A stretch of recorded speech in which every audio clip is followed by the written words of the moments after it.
Madame, Monsieur, bonsoir. Voici les titres que nous allons développer dans ce journal. En Italie, de nouveaux corps ont été extraits des décombres de l'immeuble qui s'est effondré à Foggia.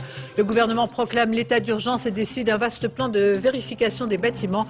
Plus de 3,5 millions d'habitations à risque en Italie. En Autriche, la marche antiraciste contre la montée de l'extrême droite. L'opinion publique ne croit pas au regret de Jörg Haider concernant ses propos ambigus sur le nazisme. Aux États-Unis, on s'orienterait vers un accord sur le bœuf aux hormones qui rend perplexes les politiques et les consommateurs. Reportage au Nebraska chez les éleveurs. Médecine avec cette découverte qui permettrait de remplacer les pontages coronariens par une thérapie génique, une technique prometteuse, pour l'instant assez balbutiement. Et puis de la danse avec la venue à Paris du chorégraphe américain le plus marquant du siècle, Merce Cunningham, au Théâtre de la Ville, pour une nouvelle production. Mais je vous propose d'ouvrir tout de suite ce journal avec cette information qui nous est parvenue il y a moins d'une heure. En Turquie, une très forte secousse de 7,2 sur l'échelle de Richter a touché le nord-ouest du pays, faisant plusieurs centaines de blessés selon les premières informations. L'épicentre du séisme est situé dans la province de Bolu, à Duce. Plusieurs immeubles se sont effondrés, des incendies se sont déclarés dans la ville. Les images que vous voyez sont les premières. Il s'agit d'étudiants qui, pris de panique, ont quitté leurs habitations à Ankara, je le précise. Pour l'instant, les liaisons téléphoniques avec Duce sont pratiquement impossibles.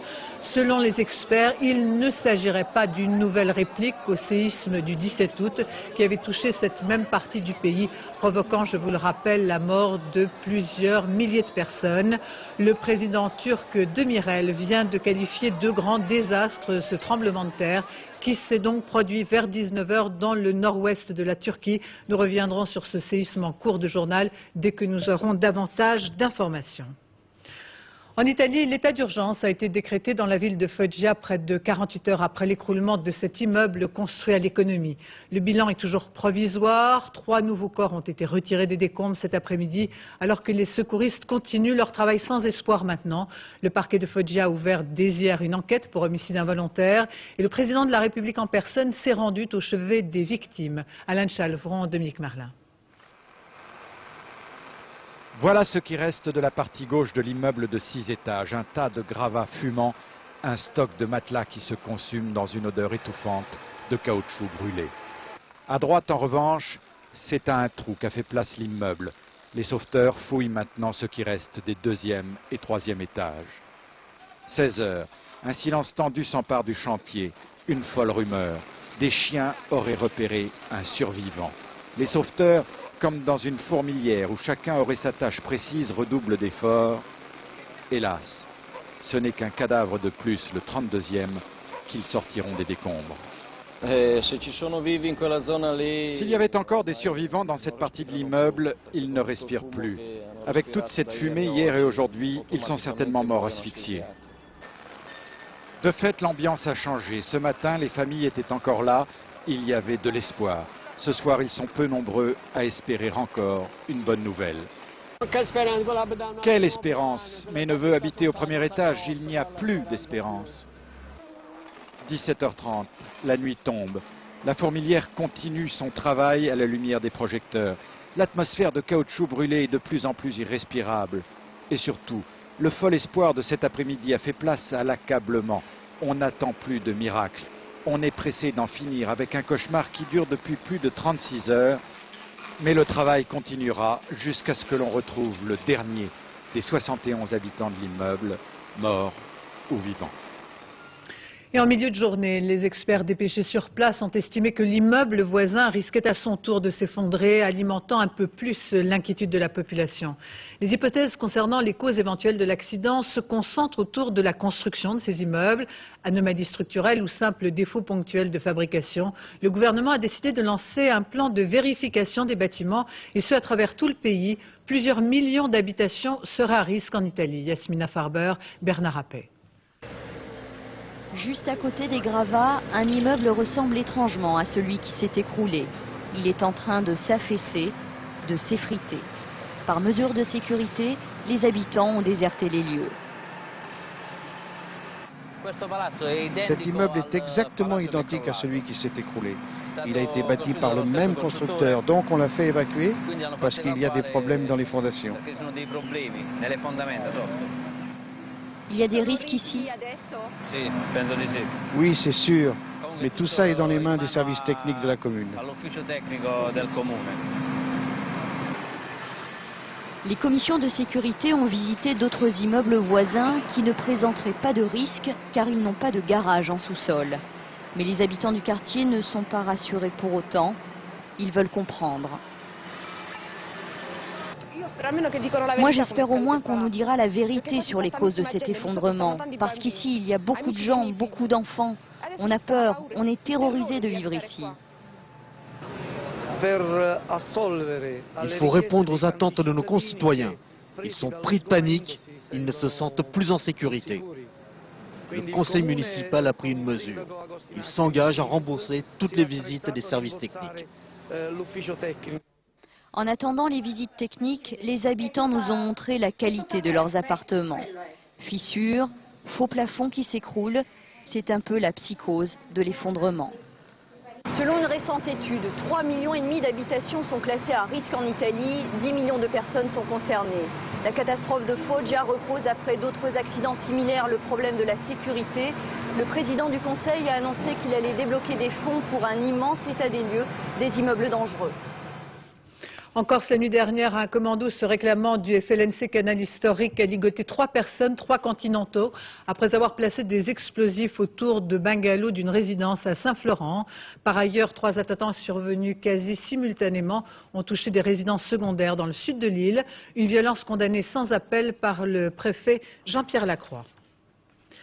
Jacques Chirac est arrivé en fin d'après-midi à Marseille pour une visite de plus de 24 heures et qui amènera le chef de l'État à se rendre dans des quartiers défavorisés de la deuxième ville de France, quartier en cours de rénovation.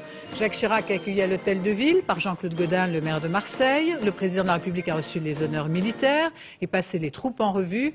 Il a proposé la tenue à Marseille en l'an 2000 d'un sommet euro-arabe, un sommet des chefs d'État et de gouvernement de l'Union européenne et de la Méditerranée.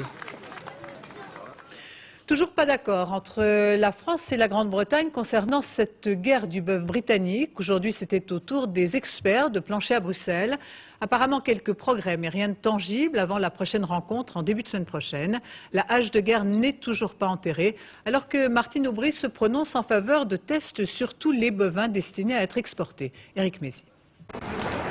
Ces experts européens ne diront rien. Ils se sont réunis une nouvelle fois aujourd'hui pour tenter de trouver une solution technique à la crise du bœuf britannique. Au cœur des discussions, les exigences françaises en matière de traçabilité. Premier point, la France ne reconnaît pas la fiabilité du système d'identification anglais. Ce système a été lancé en août 1996. Mais pour les Français, il n'est fiable que depuis mai 1998. Et nombre de bêtes que veulent vendre les Anglais sont nées entre ces deux dates. Deuxième point, en matière d'étiquetage, contrairement à la France, les Anglais ne précisent pas le lieu d'élevage. D'autre part, si les carcasses anglaises sont bien estampillées, une fois découpées ou transformées en dehors de l'Angleterre, le pays d'origine n'apparaît plus. Enfin, la France souhaite que l'on utilise de nouveaux tests plus fiables.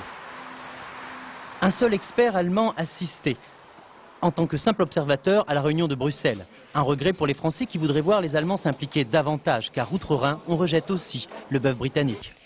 Les consommateurs allemands sont favorables au maintien de l'embargo. C'est également la position des associations de consommateurs.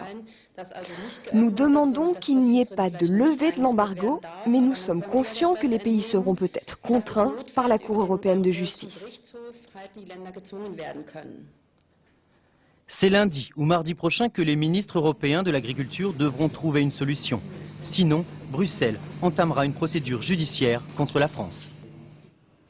Accueilli en héros sous le regard des journalistes, l'arrivée très médiatique en début d'après-midi à Zurich du jeune Raoul, cet enfant poursuivi aux États-Unis pour inceste et libéré mercredi après l'annulation de la procédure. L'émotion de ses parents et de ses 3 demi-sœurs qui l'attendaient. L'enfant, qui possède désormais un passeport suisse, devrait reprendre une vie normale le plus vite possible, selon le souhait de sa famille. La montée de l'extrême droite en Autriche inquiète une partie de l'opinion publique qui ne croit pas aux regrets présentés par son chef charismatique Jörg Haider, qui avait prononcé des propos xénophobes, des phrases plus qu'ambiguës sur le nazisme. Quelques 20 000 personnes sont descendues dans les rues de Vienne aujourd'hui pour protester contre ces relents d'une peste brune. Olivier Lerner. Le palais impérial de la cour autrichienne. Rien de moins. Jörg Haider s'est offert l'une des plus belles salles de danse à Vienne pour dire ce qu'il avait à dire. Des excuses en l'occurrence. Les premières pour le dirigeant de l'extrême droite qui longtemps a vanté la politique de l'emploi du Troisième Reich, qui longtemps a décrit les Waffen-SS comme des hommes ayant du caractère. Je regrette mes déclarations qui ont manqué de sensibilité et ont prêté à des malentendus. Et il ajoute dans un style décontracté: je suis démocrate et je n'accepterai jamais des ombres brunes autour de moi. Applaudissements nourris dans la salle des 200 supporters de Haider, des invités triés sur le volet.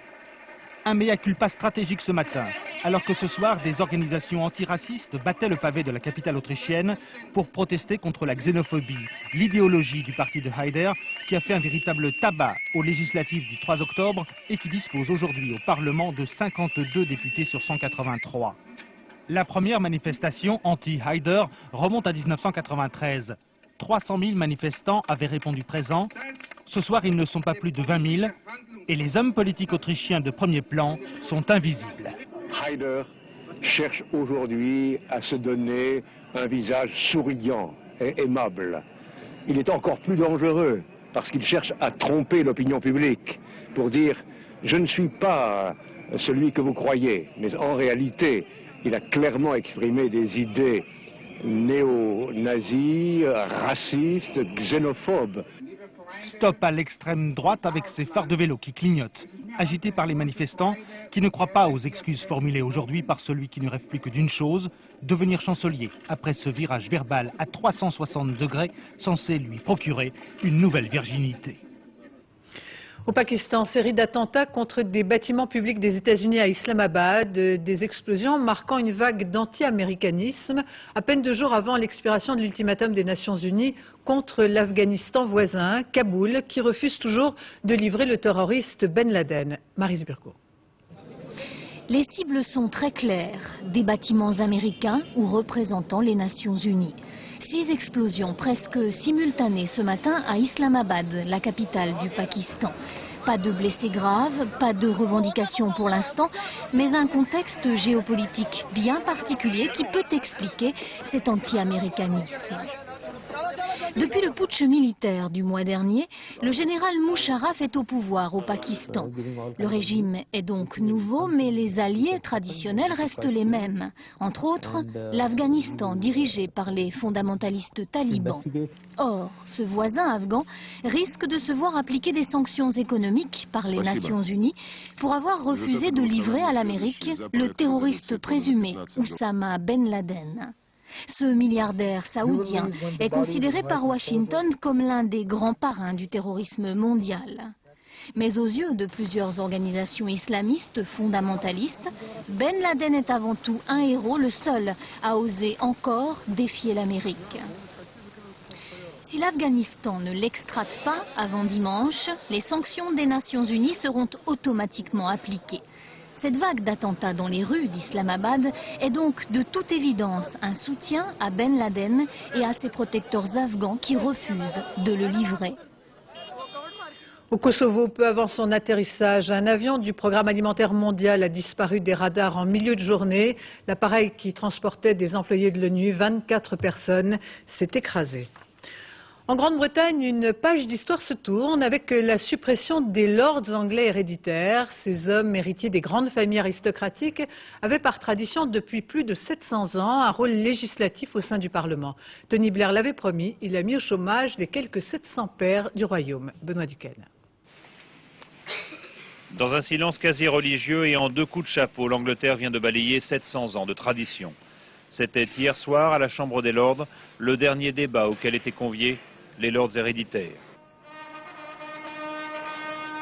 Tout a commencé de façon surprenante l'an dernier lors du discours de la reine. C'est elle qui, chaque année, vient lire solennellement le programme politique du Premier ministre. Et c'est donc de sa bouche que les lords héréditaires ont ainsi appris que Tony Blair projetait de les supprimer. Leur murmure de protestation n'y a rien changé. Le Premier ministre avait décidé que le seul fait d'être né duc, marquis ou baron ne devait plus suffire pour siéger dans la chambre haute du Parlement. Plus de 700 lords étaient ainsi promis au chômage. Il faut faire avec, on n'a pas le choix. On va juste allonger la liste déjà longue des chômeurs. La vie n'est pas facile. Lord Rowallan a donc assisté hier à la dernière séance, le temps de s'entendre dire par ceux qui restent, les pairs à vie nommés par le gouvernement, qu'on n'arrêtait pas le sens de l'histoire. Nous disons simplement, mes lords, que ce qui était valable il y a 800 ou même 200 ans ne l'est plus aujourd'hui. Ce sera la seule homélie pour cette institution souvent décrite comme le meilleur club de Londres, mais que ses détracteurs appellent aussi Jurassic Park. Tout cela a été fait sans finesse, sans élégance, sans décorum et sans manière. Pour l'occasion, hier, Margaret Thatcher était en noir, preuve s'il en était besoin que c'est aussi l'un des derniers bastions conservateurs qui disparaît. La monarchie, elle, n'a rien dit de voir sortir ainsi ses nobles du Parlement. On sait seulement que 92 d'entre eux continueront d'y siéger, à titre transitoire. La sécurité alimentaire au centre de toutes les préoccupations avant notamment l'ouverture de l'Organisation mondiale du commerce à Seattle à la fin du mois. Sur fond de bœuf britannique, voici que l'on reparle maintenant du veau aux hormones qui provoque depuis longtemps de vives tensions entre l'Europe et les États-Unis. On s'orienterait peut-être vers un accord, une affaire à suivre, mais je vous propose de mieux comprendre ce que recoupe cette appellation de veau aux hormones, comment est traité le bétail. Aux États-Unis, chez les éleveurs du Nebraska, nos envoyés spéciaux Dominique Derda et Édouard Bérin.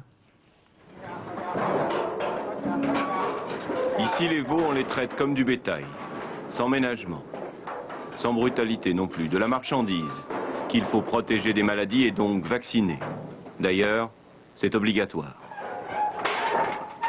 Des animaux de boucherie qu'il faut engraisser au plus vite.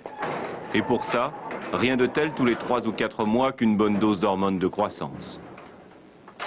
C'est du moins ce qu'affirment les laboratoires pharmaceutiques avec la bénédiction de l'inspection sanitaire. Vous êtes sûr que c'est pas mauvais pour la santé? Non, j'en suis pas sûr. À vrai dire, j'en sais rien. C'est pour ça que moi, j'en utilise pas beaucoup. Les représentants des labos, qui sont comme des vendeurs de voitures, ils vous disent, si vous achetez celle-ci avec un plein, vous ferez 2 fois plus de kilomètres. Vous achetez mes hormones et votre bétail prendra tant de kilos en plus par jour. Le vendredi à Burwell, c'est le jour du marché.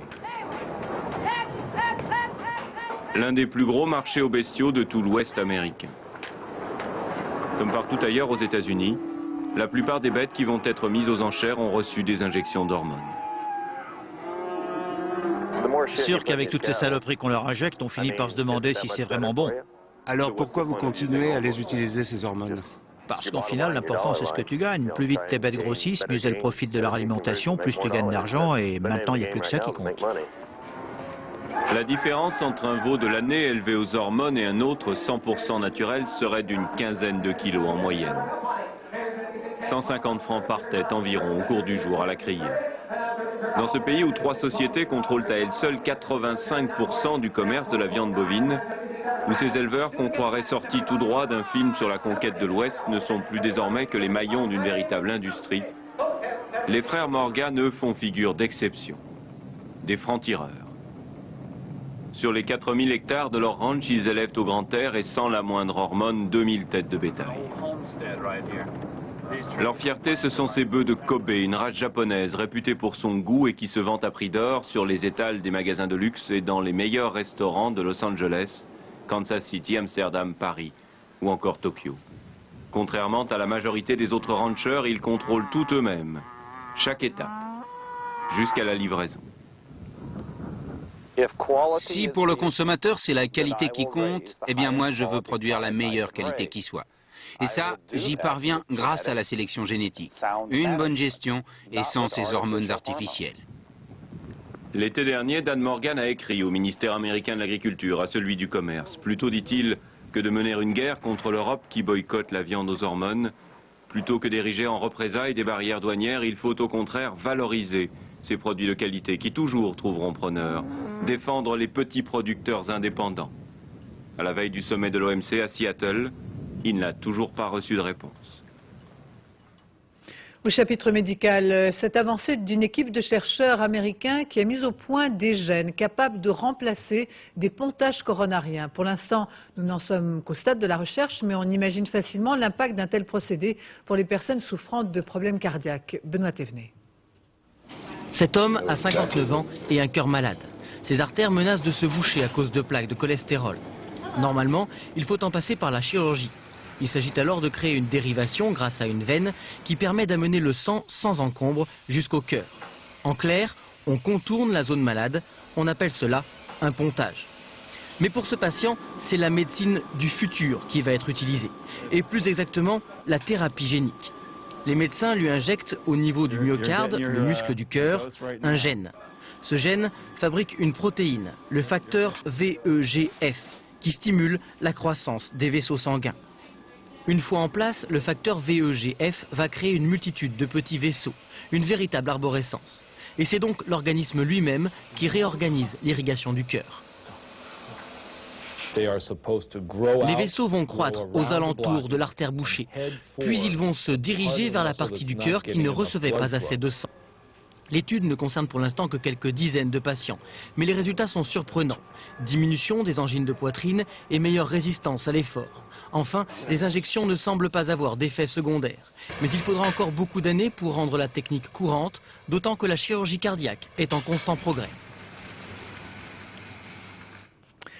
Venons-en maintenant à cette affaire qui pourrait faire sourire si elle ne démontrait pas une régression des droits de la femme. Au Fouquet's, dans un des plus grands restaurants parisiens, 2 jeunes femmes non accompagnées se sont vues refuser pour ce simple motif l'accès au bar. Une plainte a été déposée, une enquête est en cours. Anne Guéry et Lanugue, Gilles Jacquier. Sur une plaque un peu vieillie, la consigne trône au-dessus du bar. Interdiction pour les femmes de venir boire un verre si elles ne sont pas accompagnées. Un vestige du passé, dit-on au Fouquet's, juste un souvenir du siècle dernier. La consigne n'est plus d'actualité, affirme-t-on à la direction, et pour cause, elle est illégale. Et pourtant, dimanche dernier, quand Nadine Diatta se présente à l'entrée avec une amie, elle se voit publiquement refoulée de la célèbre brasserie. On nous a refusé l'entrée parce qu'on nous a dit que les femmes seules n'étaient pas admises au Fouquet's. À ce moment-là, j'ai demandé pour quelle raison en fait c'était pas inscrit, parce qu'on ne se serait pas cassé le nez comme ça bêtement. Il m'a demandé si je parlais français. Donc au bout d'un moment on a dû partir, mais on était quand même assez blessés. Parce que l'image que les gens ont retenue autour de nous, c'était qu'il y a 2 racoleuses qui se sont fait jeter du Fouquet's. Pas de chance pour le Fouquet's, la jeune femme est journaliste, son amie directrice commerciale. Elles vont immédiatement déposer plainte au commissariat le plus proche. Elles connaissent la loi, cette loi qui prévoit que toute distinction opérée entre les personnes à raison de leur origine ou de leur sexe constitue une discrimination. Nous sommes rentrés au Fouquet's accompagnés de Nadine Diatta. Et cette fois-ci, le personnel n'est pas venu au-devant d'elle. Bien au contraire, il fuyait toute explication. Aujourd'hui, dans un communiqué, la direction dit vouloir lutter contre la prostitution. Nous considérons avoir l'obligation de préserver notre clientèle de toute forme de racolage et même l'obligation morale de ne pas laisser la prostitution s'organiser dans des lieux que le groupe exploite. En caméra cachée, nous avons souhaité tester le comportement du personnel à l'égard des femmes seules. Oui, bien sûr, allez-y. Bonjour. Nous n'avons pas été refoulés, mais rapidement abordés par 3 hommes seuls. Et c'est au moment de régler l'addition que la situation s'est renversée. Pardon? S'il vous plaît? Non, non, monsieur. Non, non. Moralité, au Fouquet's, le racoleur n'est pas toujours celui qu'on croit. Non. On était ensemble, là. Vous êtes Et nous, on avait rendez-vous ensemble également. Vous êtes arrivés en retard. La tempête qui touche les côtes méditerranéennes avec des vents de plus de 100 km/h a mis en difficulté plusieurs cargos dans l'Aude. Le point de la situation avec Thierry Curté.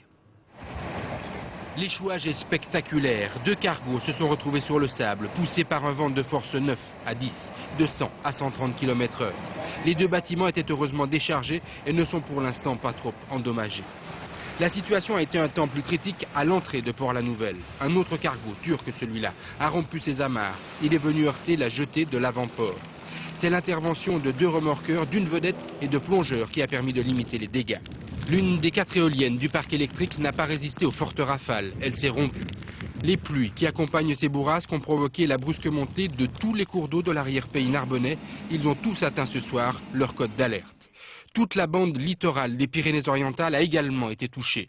De nombreuses routes sont encore ce soir coupées. Une école a été évacuée. Les pompiers s'attendent à une nuit très difficile sur l'ensemble du littoral. La 17e édition du Supercross de Bercy, une compétition qui compte pour le championnat du monde, une manifestation très spectaculaire avec cette année la percée des pilotes français se plaçant désormais devant les Américains. Marc Maisonneuve, Rémi Poissonnier. Être champion de moto, c'est un rêve d'enfant. Fred Bollé l'a accompli et aujourd'hui c'est le rêve de Jérémy. Tu veux devenir champion toi aussi? Ouais. Ouais? Ouais. Et tu vas rouler comme lui? Ah ouais, j'espère. Quel âge tu as? 9 ans et demi. 9 ans et demi, c'est exactement le temps qu'il a fallu à Bollé pour être champion du monde. Le temps d'observer les autres, le temps de mûrir, comme il dit, d'évaluer la prise de risque, jusqu'où ne pas aller trop loin, car la chute est violente. Le temps de gérer la pression pesant sur un Français champion du monde en 99. À Bercy, il vaut mieux être au plus haut niveau. J'essaie de pas trop y penser. De toute manière, Bercy c'est avant tout un show, donc on va se faire plaisir. Un peu tendu, un peu à court d'entraînement aussi, Bollé est inquiet. Avant, ses rivaux étaient tous américains, mais aujourd'hui, il doit faire face aux ennemis de l'intérieur. David Villemain, français, 22 ans, 3e au championnat du monde et un talent suffisant pour que les Californiens lui signent un contrat de rêve d'1 million de francs. Quand je venais à Bercy, que j'avais 10 ans, je voyais Ricky Johnson et Jeff Ward rouler ici. J'avais les yeux grands comme ça parce que je voulais être comme eux, quoi.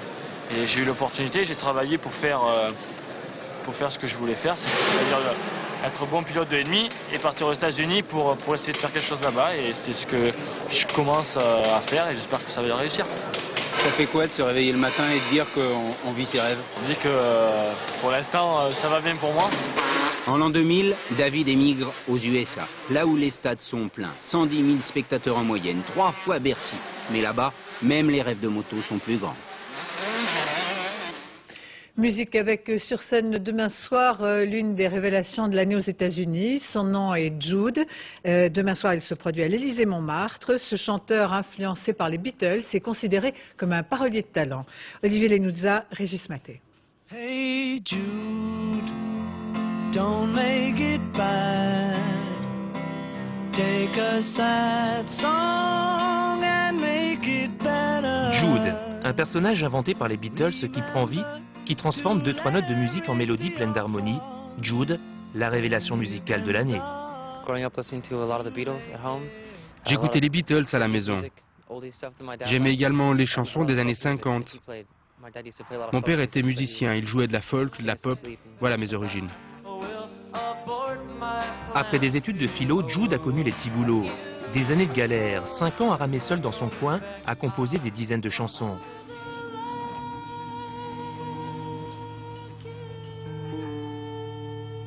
Et puis un jour, Jude, à 28 ans, a décroché un contrat paraphé par Madonna, et là tout s'accélère.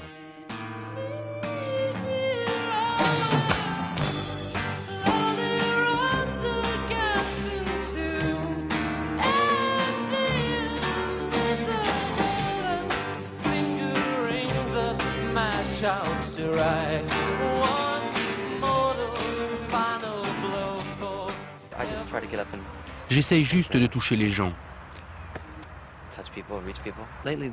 La mélodie arrive en premier, je me mets au piano, à la guitare et les mots coulent. Et puis parfois, les mots imposent la mélodie. Je souhaite offrir les émotions et en recevoir en échange.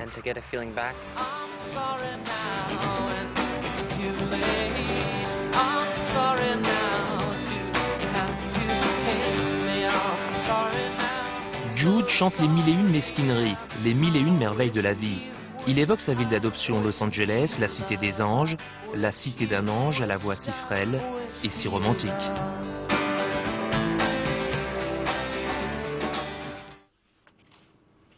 Au théâtre de la ville, le chorégraphe américain le plus marquant sans doute du siècle, Merce Cunningham, l'ovation du public pour cet homme de 80 ans qui nous propose une nouvelle création flamboyante. Michel Strulovici, Jean-Louis Melin, Bernard Ranflet. Danse avec les dieux. Dialogue entre des projections de 6 mètres de haut et les danseurs. Hymne au mouvement des corps, à leur énergie. Travail d'un chorégraphe génial sur toutes les manières d'occuper l'espace.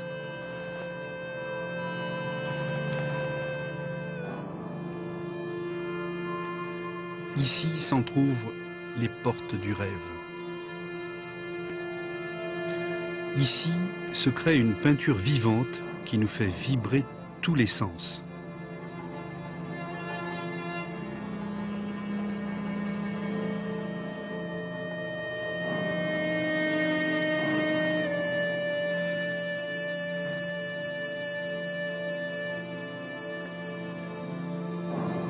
Nous travaillons avec le mouvement qui existe sur tout le monde, dans la nature, partout.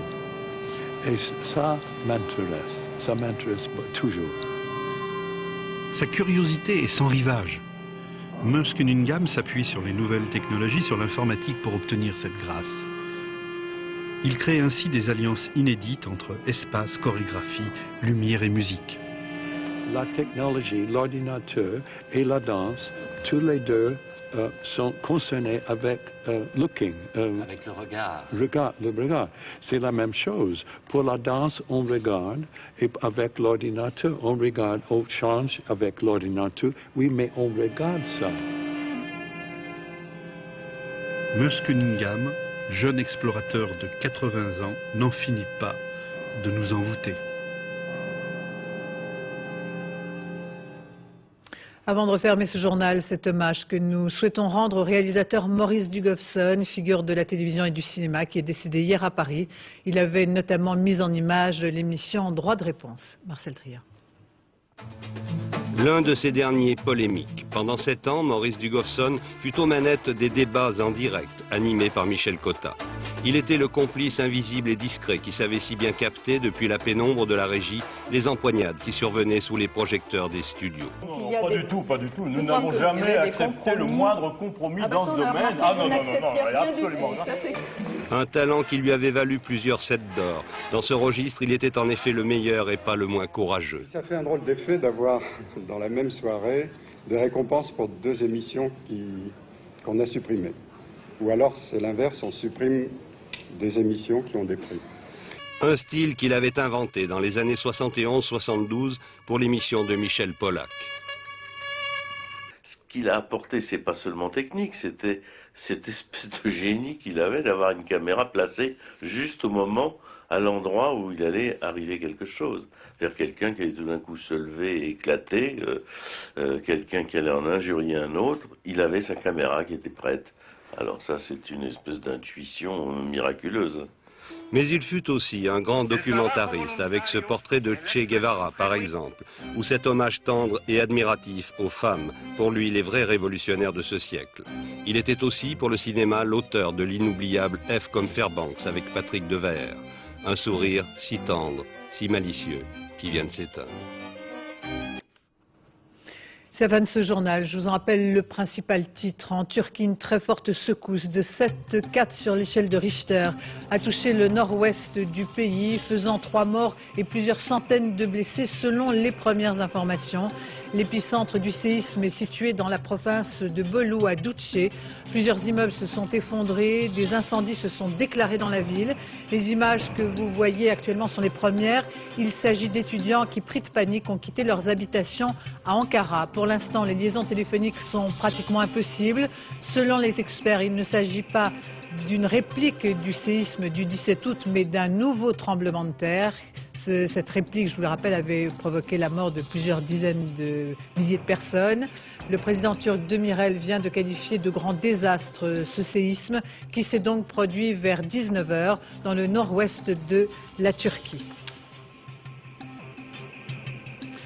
Dans un instant, la météo Nathalie Riouet, 20h55, votre série PJ, le dernier journal 0h25, Florence Duprat, qui reviendra bien sûr sur les dernières informations concernant ce tremblement de terre. J'aurai pour ma part le plaisir de vous retrouver demain dès 13h. Je vous remercie de votre attention. Excellente fin de soirée sur France 2.